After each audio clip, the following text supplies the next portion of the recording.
नमस्कार, EMS TV में आपका स्वागत है। मैं हूं कंचन। आई नजर डालते हैं विदेश से जुड़ी कुछ प्रमुख खबरों पर। इराक की राजधानी बगदाद के पूर्वी शिया बाहुल्य इलाकों में सोमवार को हुए 2 जबरदस्त बम धमाकों में कम से कम 51 लोगों की मौत हो गई, जबकि 100 के करीब लोग घायल हो गए। पहला हमला राजधानी के शिया बाहुल्य इलाके अल जदीदा में बने जवाहरा शॉपिंग मॉल पर हुआ। आतंकवादी हमलावरों ने पहले मॉल के बाहर खड़ी कार को बम से उड़ा दिया और उसके बाद मॉल के भीतर गोलीबारी करते घुस गए। एक हमलावर ने आत्मघाती बम विस्फोट कर खुद को उड़ा लिया। इन भीषण हमलों में कम से कम 18 लोग मारे गए, जबकि 40 अन्य घायल हो गए। सुरक्षा अधिकारियों ने बताया कि दूसरे हमले में हमलावरों ने शिया बाहुल्य मुकुदिया में 2 बम विस्फोटों की अंजाम दिया, जिसमें करीब 30 लोगों की जान गई, जबकि 50 अन्य घायल हो गए। सूत्रों ने बताया कि हमलों के बाद पूरे दियाला प्रांत में कर्फ्यू लगा दिया गया है और इलाके को सील कर दिया गया है। सुरक्षा में तैनात एक अधिकारी के नाम न छपने की शर्त पर बताया कि बम विस्फोटों के बाद हमलावरों और सुरक्षा बलों के बीच चले संघर्ष में 7 सुरक्षा जवानों की भी मौत हो गई। इंडोनेशिया के सुलावेसी के उत्तर में स्थित तालौद द्वीप पर सोमवार रात भूकंप के तेज झटके महसूस किए गए। अमेरिकी भूगर्भ सर्वेक्षण ने बताया कि स्थानीय समयानुसार रात 12:38 पर आए इस भूकंप की तीव्रता रिक्टर पैमाने पर 6.9 मापी गई है। इसका केंद्र इंडोनेशियाई द्वीप मोलुका से 330 किलोमीटर उत्तर पश्चिम था और इसकी गहराई भूतल से 102 किलोमीटर नीचे थी। भूकंप के इन जबरदस्त झटकों के बावजूद भूकंप वैज्ञानिकों ने सुनामी की आशंका से इनकार किया है। हाल के दिनों में दुनिया के विभिन्न हिस्सों में भूकंप के झटके महसूस किए गए हैं।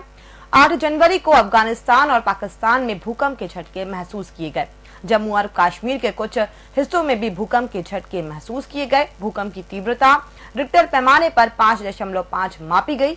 भारतीय समयानुसार दोपहर 2:37 पर भूकंप आया। भूकंप का केंद्र हिंदू कुश क्षेत्र में अफगानिस्तान के जन्म शहर से 32 किलोमीटर दूर था।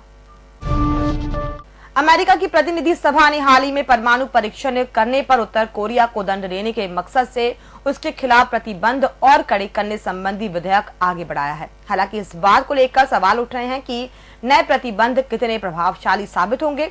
इसके बावजूद सदन के इस कदम को दोनों दलों का मजबूत समर्थन प्राप्त है।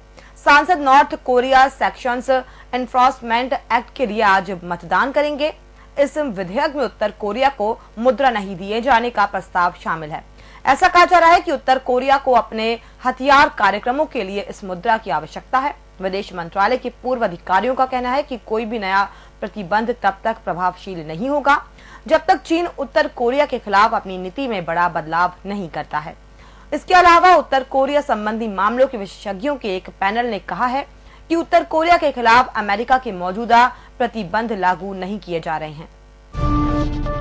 उत्तर कोरिया के पास अमेरिका की परमाणु क्षमता से संपन्न युद्धक विमान की उड़ान भरने के एक दिन बाद ही सोमवार उत्तर कोरियाई नेता किम जोंग उन ने अपने देश की ओर से किए गए हालिया परमाणु परीक्षण का महिमा मंडन किया। इसके तहत उन्होंने अपने वैज्ञानिकों की तारीफ की और ज्यादा परमाणु बम बनाने का संकल्प लिया। वहीं दक्षिण कोरिया ने कहा कि वो उत्तर कोरिया की हालिया परीक्षण के जवाब में अमेरिकी B-52 बम वर्षा को उड़ाए जाने के बाद अब और अधिक अमेरिकी रणनीतिक संपत्ति की तैनाती पर चर्चा कर रहा है। दक्षिण कोरिया के रक्षा मंत्रालय के प्रवक्ता किम मिन सियोक ने सोल में एक संवाददाता सम्मेलन में कहा, दक्षिण कोरिया और अमेरिका कोरियाई प्रायद्वीप में अन्य रणनीतिक संपत्तियों की और अधिक तैनाती के बारे में चर्चा कर रहे हैं। पठानकोट वायुसेना अड्डे पर आतंकवादी हमले से जुड़े कुछ संदिग्धों को सुरक्षा एजेंसियों ने बहावलपुर जिले में दबोच लिया है। ये जिला प्रतिबंधित आतंकवादी संगठन जैश ए मोहम्मद के प्रमुख मौलाना मसूद अजहर का गृह नगर है। वहीं भारत सरकार पठानकोट हमले की जांच में सहायता के लिए इंटरपोल से सहायता लेने का निर्णय किया है।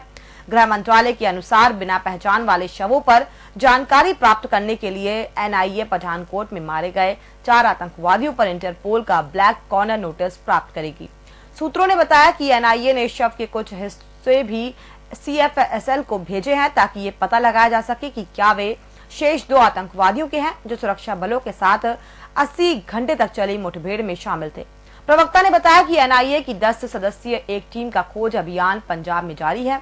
पठानकोट वायुसेना ठिकाने से AK-47 की मैगजीन, मोबाइल फोन और दूरबीन पहले ही बरामद किए जा चुके हैं। और फिलहाल इस बुलेटिन में इतना ही। और भी खबरों के लिए आप बने रहिए www.emstv.in के साथ और इसी के साथ ही आप अपने स्मार्टफोन पर गूगल पे में जाकर EMS टीवी की ऐप भी डाउनलोड कर सकते हैं। नमस्कार।